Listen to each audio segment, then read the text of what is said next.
프랑스에 살면서 한국이 좋다는 말은 들어본 적이 없어요. 한국은 동남아시아에 있는 개발도상국 아닌가요? 여기 이번에 새롭게 한국을 알게 되었다며 한국 여행을 준비하는 프랑스 여성이 있습니다. 한국이라는 나라는 최근 막 뜨고 있는 신생국가이고 아직 저렴한 물가라 물가가 오르기 전에 가본다며 난리인데요.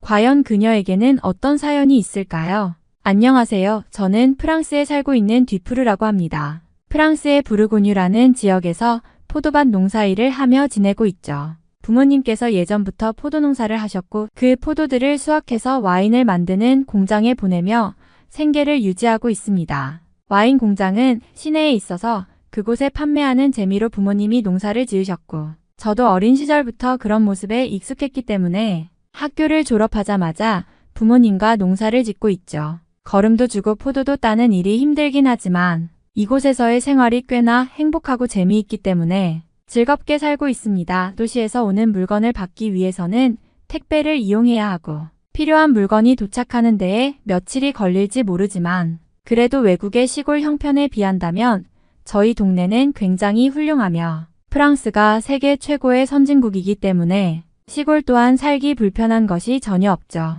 그런데 최근 저는 한국이라는 나라에 대해 알게 되었습니다. 수도인 파리는 아니지만 프랑스에서 꽤나 큰 도시로 일을 간 친구 카미유가 함께 공장에서 일하는 동료를 통해서 한국이라는 나라를 들었다면서 저에게 한국의 문화와 음악에 대해서 알려주었거든요. 저는 작년부터 스마트폰을 사용하게 되었기 때문에 집 밖을 나가서 데이터가 터지는 공간을 찾아서 그 음악을 인터넷으로 들어보았습니다. 그런데 제가 듣던 음악들과는 정말 차이가 심각할 정도로 많이 났고 경쾌하면서 엄청난 춤 동작을 보니 경이롭다는 생각까지 들더라고요. 사실 저는 평소에 음악을 잘 듣지 않고 지냈고 저희 어머니께서 들으시는 작은 카세트에서 흘러나오는 테이프 음악을 함께 들었는데 스마트폰이라는 것을 통해서 음악을 들을 수 있다는 점이 신기하더라고요. 사실 제 친구가 저보고 촌년이라고 욕을 하면서 아직도 스마트폰을 안 쓰는 사람은 너뿐이라고 했는데 왜 사람들이 이런 비싼 기기를 쓰는지 알 것 같더라고요. 미국의 애플이나 삼성의 갤럭시 폰을 사용하고 싶었지만 말도 안 되는 가격에 혀를 내둘렀고 중국의 저렴한 기계를 사용하면 된다는 사실을 알게 되었고 갤럭시에 반해 반도 되지 않는 비용으로 중국 스마트폰을 구매하게 되었죠. 사실 삼성 갤럭시 휴대폰은 일본의 회사가 만든 기업이니 일본보다는 중국의 회사가 만든 제품이 훨씬 나을 것 같다는 생각도 들었거든요. 제 친구 카미유는 한국에 대해서 이야기하면서 한국에 함께 여행 가자고 했고 저는 해외여행을 살면서 한 번도 가본 적이 없었기 때문에 좋은 기회라는 생각이 들었죠. 한국에 가면 무슨 떡볶이와 순대도 먹을 거고 불고기와 김치전도 굉장히 맛있는 음식이라고 하면서 얼른 한국에 가보고 싶어 하더라고요. 한국이 굉장히 멀리 있는 나라인 것은 알고 있지만 카미유가 보내준 음악 한번 들어본 것만으로 한국을 이해하긴 어려울 것 같았고 직접 가서 도대체 어떤 문화들이 있기에 세계가 난리인지 확인해보고 싶었죠. 한국의 물가 또한 프랑스와 비교했을 때에 정말 말도 안 될 정도로 값싸다고 알고 있기 때문에 비행기표만 해결된다면 그 이후의 비용이야 굉장히 손쉽게 해결될 것 같았습니다. 친구와 저는 한국행 비행기표를 구매했고 날짜가 다가올수록 무언가 기대가 되는 마음이 들었습니다. 그리고 미루다가 부랴부랴 숙소를 예매하게 되었죠.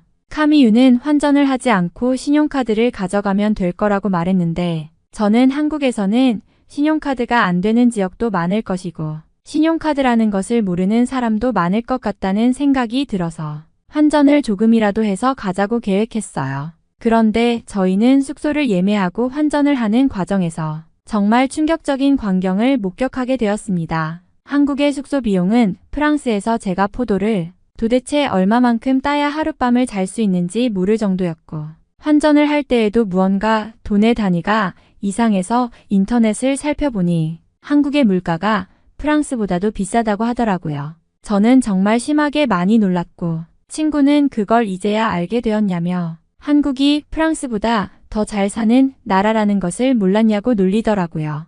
당연히 제 친구는 프랑스보다 한국의 물가가 비싼 것을 알고 있었는데 저만 모르고 있었던 것입니다. 심지어 조금 더 알아보니 한국은 돈을 안 들고 다녀도 카드 한 장이면 어디에서건 편히 살 수 있다고 하더라고요. 어쩐지 친구가 천하태평으로 환전조차 하지 않고 있었던 이유가 있던 것이었죠. 저는 단지 카미유만 믿고 포도나 따고 있었던 것이고 한국이 어디에 있는지도 정확하게 모른 채 준비조차 안 하고 있었는데 청천벽력과도 같은 소식이 아닐 수 없었던 거죠. 그런데다가 제가 알고 있는 한국은 동남아시아라 굉장히 더울 거라 생각했는데 사계절이 있는 나라라서 따뜻한 옷이 필요하다는 소식을 듣자 정말 충격에 빠질 수밖에 없었습니다. 제가 사는 지역은 그리 추운 지역이 아니기 때문에 두꺼운 옷을 구하기가 굉장히 힘들거든요. 새로 옷을 사야 하는데 그럴 돈도 별로 없는 실정이라 급한 대로 도시에서 일을 하고 있는 저희 오빠에게 빌릴 수밖에 없었죠.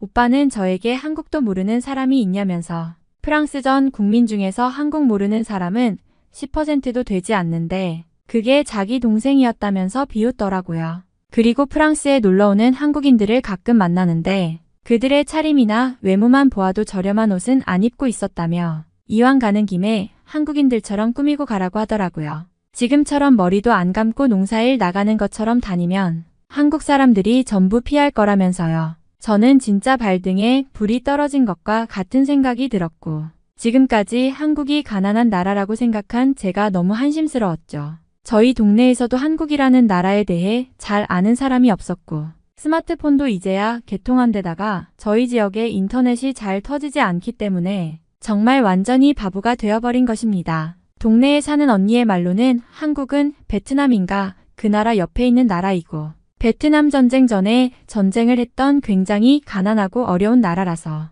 지금도 프랑스의 원조를 받고 있을 거라고 했는데 도대체 그런 말도 안 되는 말을 왜 해가지고 제가 이렇게 고생을 하는지 정말 원통하고 답답하기만 했습니다. 어쨌든 저는 부랴부랴 커다란 캐리어 가방을 구해서 그나마 쓸만한 옷들을 추려서 개켜 넣기 시작했고 살면서 한 번도 가본 적이 없는 멀고 먼 파리의 백화점까지 가서 비싼 옷들까지 준비하게 되었습니다. 한국 여행을 다녀온 프랑스 사람들의 말로는 파리보다도 제가 갈 한국의 서울이 더 크고 엄청난 도시라고 하던데 한국까지 가서 촌티가 날 수는 없었으니까요.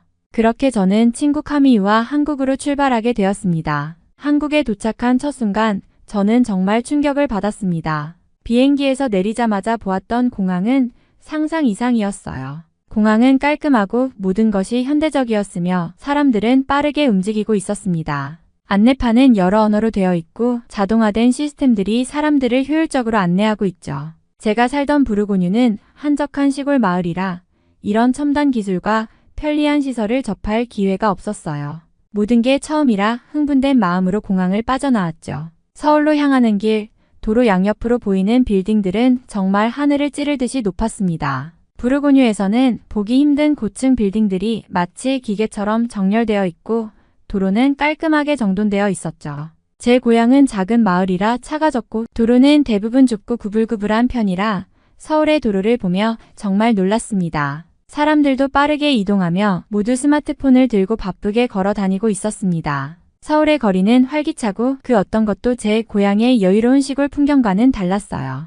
전철을 탔을 때도 또 한 번 놀랐습니다. 부르고뉴에서는 전철을 탈 일이 거의 없었거든요. 서울의 전철은 매우 깨끗하고 탑승한 사람들 모두 예의 바르게 자리를 양보하고 있었습니다. 사람들은 스마트폰이나 책을 보며 조용히 시간을 보내고 디지털 스크린은 정확한 시간과 역 정보를 제공하고 있었습니다. 이런 첨단 시스템을 보면서 한국이 정말 얼마나 발전된 나라인지 실감할 수 있었어요.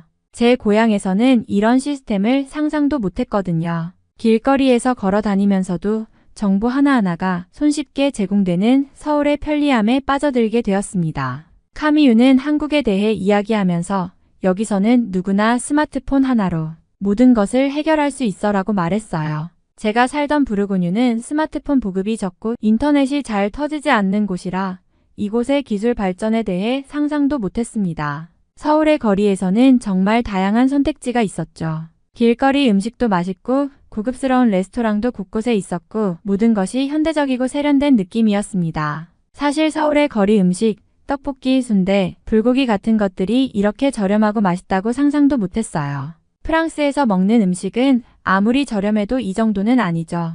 서울의 쇼핑 지역인 명동을 방문했을 때 정말 서울이 프랑스보다 더 발전한 도시라는 사실을 실감할 수 있었습니다. 세계적인 브랜드들이 즐비한 거리를 보며 제 고향 부르고뉴에서는 볼 수 없었던 풍경에 놀랐습니다.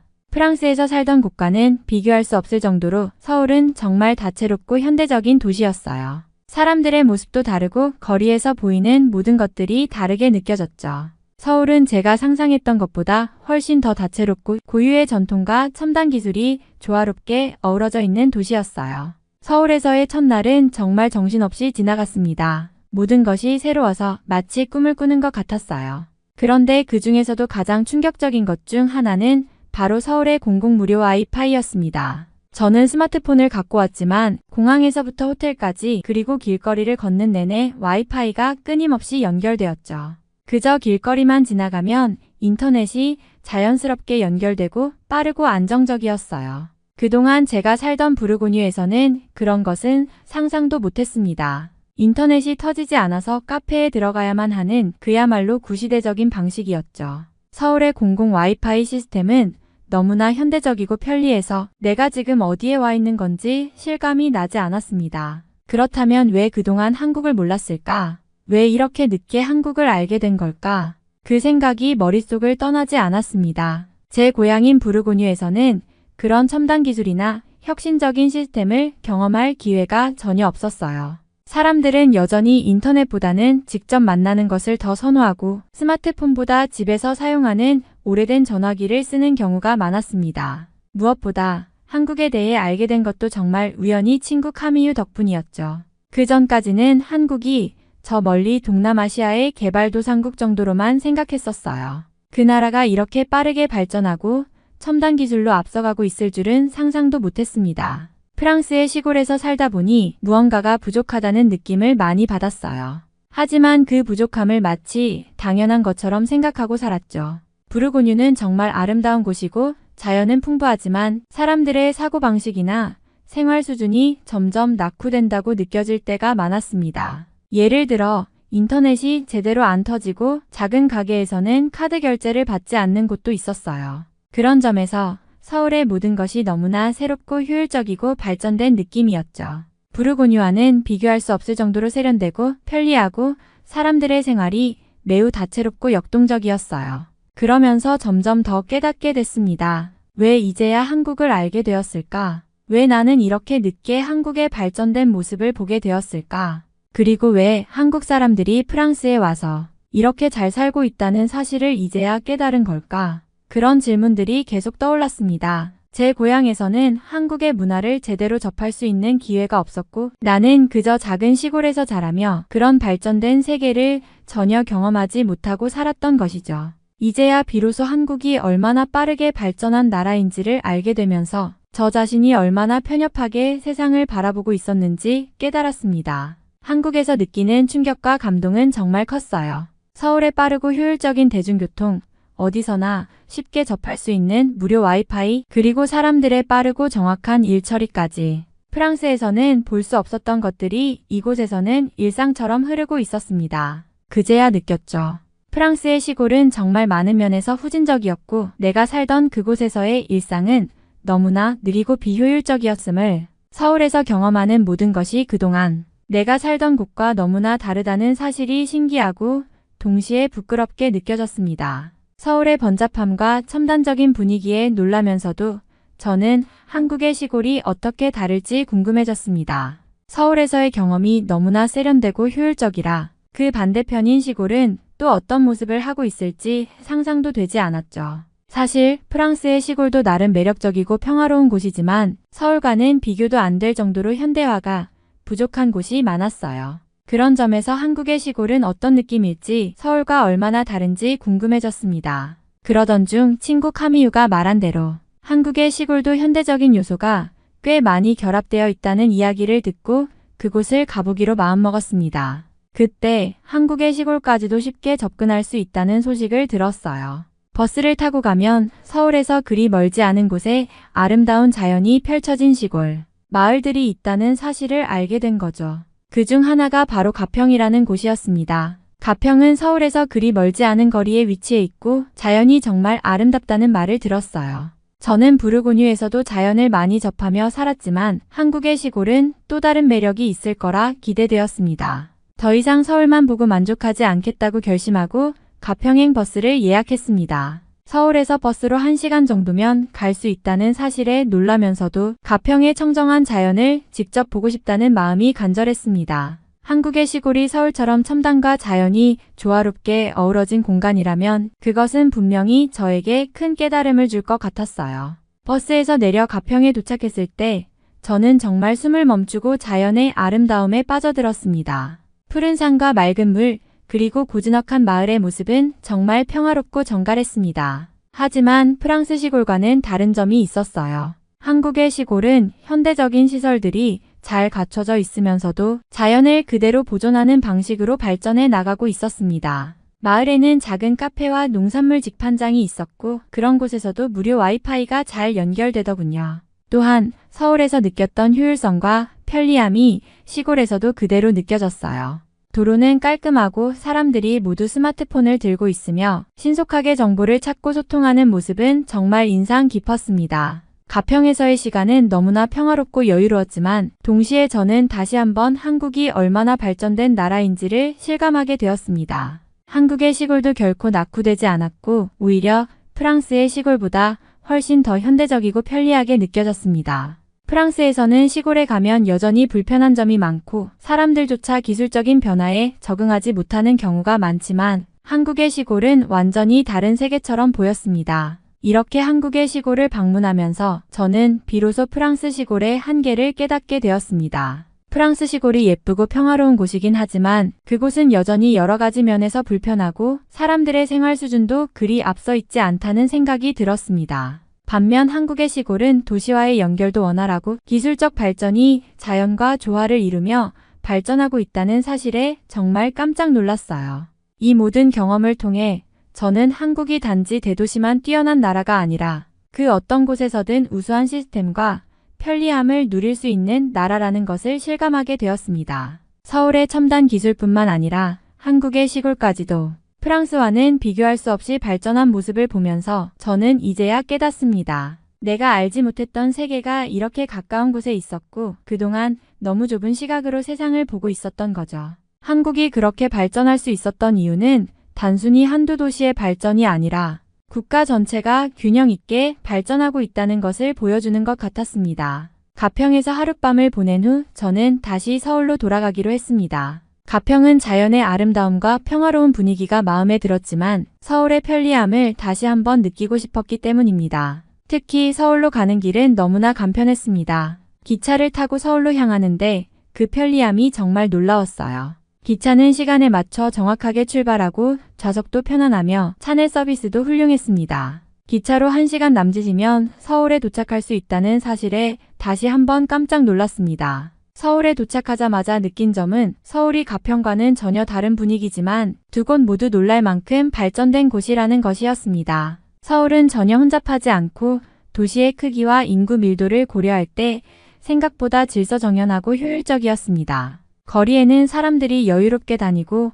이동수단인 지하철은 빠르고 편리하게 연결되어 있었으며 전반적으로 교통이 너무나 잘 되어 있었어요. 길을 걷는 동안 나는 프랑스의 파리와 서울을 비교할 수밖에 없었는데 서울은 파리보다 교통 인프라가 훨씬 효율적이고 현대적이라는 생각이 들었습니다. 특히 지하철 시스템은 정말 뛰어나서 매번 지하철을 탈 때마다 신속하고 정확하게 목적지에 도달할 수 있다는 점이 정말 인상 깊었습니다. 서울은 그 규모나 인구를 생각했을 때 교통이 혼잡할 거라 생각했지만 실상은 그렇지 않았습니다. 모든 것이 잘 조직되어 있고 사람들이 편리하게 이동할 수 있는 환경이 잘 갖춰져 있었습니다. 그리고 무엇보다도 서울의 생활 인프라는 정말 훌륭했어요. 가게나 음식점, 카페는 물론이고 의료 서비스나 공공시설까지 모든 것이 잘 되어 있었죠. 서울의 각종 정보는 스마트폰 하나로 쉽게 접할 수 있었고 무료 와이파이도 거의 모든 곳에서 제공되었으며 이는 제가 처음 한국에 대해 느꼈던 충격적인 점 중 하나였습니다. 프랑스에서는 아직도 와이파이를 찾기 어려운 곳이 많고 공공장소에서 와이파이가 연결되는 곳이 드물거든요. 서울에서는 그저 스마트폰을 꺼내면 어디서든 인터넷을 사용할 수 있다는 점이 정말 놀라웠습니다. 그동안 한국을 동남아시아의 한 나라로만 생각했던 제 자신이 부끄러워지기도 했습니다. 서울은 정말 국제적인 도시였고 그 어떤 도시와 비교해도 부족함이 없는 수준이었어요. 이곳에서 생활한다면 누구나 편리하게 생활할 수 있을 것 같다는 생각이 들었습니다. 프랑스의 시골에서 느꼈던 불편함은 서울에서는 전혀 느낄 수 없었고 오히려 서울은 너무나 잘 갖춰져 있어서 어떤 점에서는 프랑스를 넘어서는 느낌까지 받았습니다. 서울과 가평을 비교하면서 저는 한 가지 큰 깨달음을 얻었습니다. 한국은 어떤 지역이든 발전이 고르게 이루어져 있고 각기 다른 매력을 지닌 곳들이 서로 조화롭게 존재한다는 점이었어요. 시골이든 도심이든 모두 첨단 기술과 현대적 인프라가 잘 갖춰져 있어서 그곳에서 살아도 전혀 불편함을 느낄 수 없을 정도였어요. 제가 생각했던 한국이라는 이미지는 이제 완전히 바뀌었습니다. 서울은 물론이고 그 외의 지역들도 발전이 골고루 이루어져 있어 어디를 가든 편리하고 효율적인 생활을 누릴 수 있다는 것을 알게 되었죠.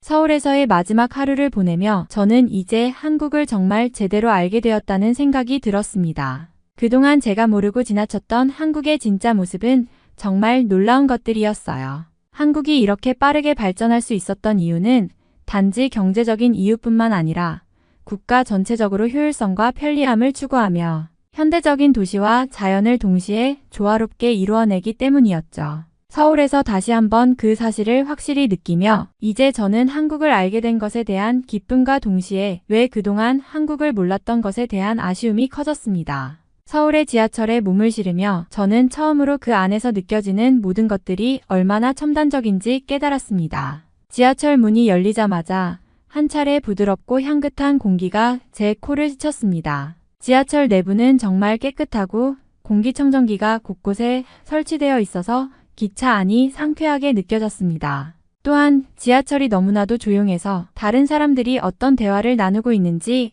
거의 들리지 않을 정도였어요. 사람들은 모두 자기 일에 집중하며 조용히 서 있거나 앉아 있었습니다. 시끄럽지 않고 질서정연한 분위기가 너무나 편안하게 느껴졌죠. 그리고 사람들은 스마트폰을 사용하거나 책을 읽고 있거나 각자 자신의 시간을 보내고 있었습니다. 그런데 이 장면에서 가장 놀라웠던 건 바로 통신 상태였습니다. 프랑스의 지하철에서는 종종 통신이 잘 안 되어 인터넷 연결이 끊기곤 하는데 서울에서는 지하철 안에서도 통신이 끊어지지 않고 언제나 빠르고 안정적으로 잘 터졌습니다. 그뿐만 아니라 지하철 곳곳에 무선 충전기까지 설치되어 있어 스마트폰 배터리가 떨어져도 걱정 없이 충전할 수 있었습니다. 이 모든 것을 보고 있자니 어느새 눈시울이 붉어졌습니다. 제가 살고 있던 프랑스의 작은 시골 마을은 이런 최첨단 장치들이 하나도 없는 곳이었기 때문입니다. 물론 파리와 같은 대도시에서는 일부 최신 시설들이 갖춰져 있을지 모르지만 제가 살던 부르고뉴 지역은 아직도 여러 면에서 후진적인 상태였습니다. 시골 마을에는 제대로 된 공공교통이 없고 인터넷 속도는 느리고 공기청정기나 무선 충전기 같은 장치들은 꿈도 꾸지 못할 일들이었습니다. 서울에서 지하철을 타면서 저는 비로소 프랑스의 낙후된 모습을 떠올리게 되었습니다. 그동안 너무나 당연하게 여겨왔던 것들, 예를 들면 깨끗한 공기, 편리한 교통, 빠르고 안정적인 통신 등이 서울에서는 얼마나 자연스럽게 이루어지고 있는지를 실감했습니다. 그런 점들을 생각할수록 프랑스의 작은 마을에서 제가 얼마나 뒤처져 있었는지 그 사실이 너무나 부끄럽게 느껴졌습니다. 서울은 저에게 단순한 도시가 아니었습니다. 그것은 변화와 발전이 한 곳에 모여있는 생동감 넘치는 공간이었고 제가 살고 있는 곳이 얼마나 뒤처져 있는지를 절실히 깨닫게 해주었습니다. 이 눈물은 후회와 아쉬움에서 비롯된 것이었지만 한편으로는 서울에서의 경험이 저에게 새로운 시각을 열어주었다는 생각이 들었습니다. 저도 언젠가는 이렇게 변화할 수 있을까? 제 삶도 이렇게 발전하고 변화할 수 있을까 하는 생각이 들면서 눈물이 났습니다. 한국에서의 여행을 마치고 프랑스로 돌아왔을 때 저는 그동안 너무 익숙해져서 아무렇지 않게 여겼던 고향의 모습이 다시 보이기 시작했습니다. 한국에서 경험했던 깨끗하고 세련된 환경, 그리고 친절하고 질서정연한 사람들의 모습과 비교하자니 프랑스가 한없이 초라하게 느껴졌습니다. 공항에 도착했을 때부터 차이가 확연했습니다. 한국에서는 공항조차도 정말 첨단적이고 편리했는데 프랑스 공항은 칙칙한 조명과 불친절한 직원들로 가득했죠. 짐을 찾는 과정도 길고 불편했으며 공항 밖으로 나오자마자 담배 냄새와 지저분한 거리 풍경이 저를 맞이했습니다. 제가 살고 있는 부르고뉴로 돌아왔을 때는 그 격차가 더욱 도드라졌습니다. 마을 곳곳에서 눈에 띄는 건 깔끔함이 아니라 관리되지 않은 도로와 쓰레기 더미였습니다. 한국에서는 밤늦게까지 사람들이 거리를 걸으며 편안하고 안전하게 즐길 수 있었지만 여기에서는 어둑한 골목길이 무서울 정도로 불쾌했습니다. 특히 공공장소에서의 노상 방뇨나 쓰레기를 아무데나 버리는 모습을 보면 숨이 막힐 지경이었어요. 프랑스에서도 파리 같은 대도시의 교통 시스템이 나름 발달되어 있다고들 하지만 한국에서 경험한 지하철과 버스의 편리함과는 비교조차 되지 않았습니다. 프랑스 지하철은 오래되고 항상 사람이 너무 많아 불편했으며 빈번한 통신 장애 때문에 스마트폰조차 제대로 사용할 수 없었습니다. 한국에서는 지하철에서 공공 와이파이가 잘 터지고 무선 충전기를 사용할 수 있는 편리함을 당연하게 느낄 정도였는데 여기에서는 그런 서비스는커녕 종종 불쾌한 냄새와 더러운 환경에 절로 눈살이 찌푸려졌습니다. 음식도 마찬가지였습니다. 한국에서 맛본 매콤달콤한 떡볶이, 바삭한 김치전, 풍부한 불고기 향은 프랑스 음식과 전혀 다른 매력을 가지고 있었어요. 프랑스의 전통 음식들도 훌륭하긴 하지만 제가 살던 시골에서 먹을 수 있는 음식은 단조롭고 변화가 없었죠. 이제는 그런 음식들조차 밋밋하게 느껴지더군요. 특히나 한국의 대중문화, 예를 들어 K-팝이나 드라마는 단순히 재미있고 흥미로운 것을 넘어서 그 자체로 사람들에게 활력을 주는 콘텐츠라는 것을 깨달았습니다. 반면 프랑스에서는 사람들이 종종 불평과 냉소에 빠져있는 모습을 보며 무언가를 열정적으로 즐길 줄 모르는 분위기가 답답하게 느껴졌어요. 한국에서의 시간이 너무나 꿈 같았기에 프랑스로 돌아온 뒤로는 그동안 제가 살아왔던 환경이 왜 이렇게나 불편하고 낙후되었는지 알게 되었습니다. 더 나아가 제가 이런 환경에 너무 익숙해져서 당연하게 여겼다는 사실이 너무나 부끄러웠습니다. 이제는 과거의 저처럼 프랑스가 최고다라는 자만심을 가졌던 시절이 얼마나 어리석었는지 실감하고 있어요. 저는 한국에서 배운 것들을 제 삶에도 조금씩 적용해 보려 노력하고 있습니다. 한국에서의 경험이 제게 준 변화는 단순한 여행의 즐거움을 넘어 제가 살고 있는 현실을 다시 돌아보고 새롭게 변화할 계기를 마련해 주었으니까요. 이번 사연은 여기서 마무리하도록 하겠습니다. 끝까지 시청해 주셔서 감사드립니다. 좋아요와 구독은 영상 제작에 큰 힘이 됩니다. 꼭 한 번씩만 눌러주세요. 감사합니다.